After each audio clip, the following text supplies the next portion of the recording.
लेकिन 250 लड़कियों का रेप किया जाना, वो भी बहुत सारे रेपिस्ट से, और रेपिस्ट का लीडर होना एक मुस्लिम का, उतने सेंसिटिव टॉपिक पर जो मूवी आई है अजमेर 92, इसके पीछे एग्जैक्ट केस क्या हो सकता है। तो लगभग 1992 के अंदर दैनिक ज्योतिक नाम से एक अखबार जो कि ज्यादातर जयपुर में सर्कुलेट होता था, उसके अंदर एक खबर छिपी इस केस को लेकर। इन्वेस्टिगेशन हुई तो पता चला कि फारूक चिश्ती नाम का एक बंदा है जो कि सोफिया नाम के किसी अजमेर के स्कूल से जो जवान लड़कियां होती थी उनसे अपनी दोस्ती करता था।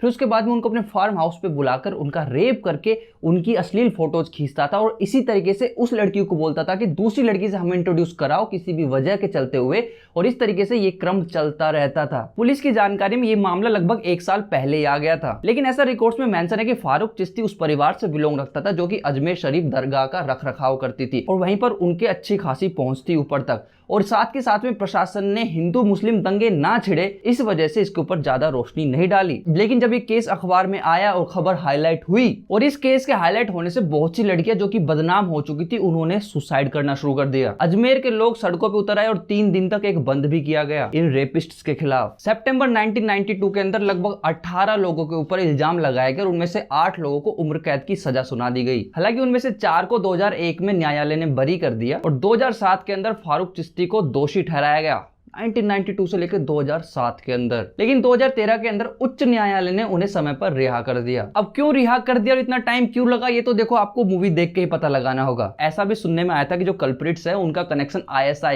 PFI और दावत इस्लामी जैसे बड़े बड़े ग्रुप से था। एक खबर में आया कि पिछले साल ही दिसंबर के अंदर इसी वाकये से उभरी हुई एक 30 साल की जो विक्टिम थी, उन्होंने अपना बयान देते हुए कोर्ट में कहा कि आखिर मैं अब दादी माँ बन चुकी हूँ, 30 साल हो गए हैं मुझे इन्हीं कोर्ट कचहरियों के चक्कर काटते काटते, आखिर कब आप मुझे अकेला छोड़ेंगे। अजमेर के लोगों ने भी इस केस पर बात करना बिल्कुल बंद ही कर दिया था, क्योंकि ये अजमेर के इतिहास पर एक दाग बन चुका है और इसका चश्मदीद रहा है पूरा अजमेर। यदि वे लोग इस चीज का जिक्र भी करते तो सबसे पहले उनकी आबरू पर ही सवाल उठते हैं कि कहीं इन्हीं के खानदान की किसी लड़की का तो रेप नहीं हुआ था, या फिर इन लोगों का ताल्लुक कहीं उन रेपिस्टों से तो नहीं था, या फिर इन लोगों के सामने इतना कुछ घटा और इन्होंने सहन कर लिया। लेकिन अब ये मूवी आई है और इस मूवी का ट्रेलर देख के ना, जब ये ट्रेलर रिलीज हुआ था, लिटरली मेरी रूह कांपी थी। आप सोचिए मूवी के अंदर एक सीन है जिसके अंदर ये दिखाया गया कि अजमेर से बाहर कोई लड़के वाले हैं, वो अजमेर से किसी लड़की से शादी करना चाहते हैं। तो लड़के के माँ बाप अजमेर के अंदर एक बंदे के पास आते हैं और उन्हें लड़की की फोटो दिखाकर कहते हैं क्या आप उसका इतिहास चेक करके ये बता सकते हो कि कहीं इसका तो रेप नहीं हुआ था। आप सोच सकते हैं कि कितना दहशत और घुटन भरा समा रहा होगा वो, जिसके अंदर आपको हर दूसरी लड़की रेप का शिकार हुई लगती है।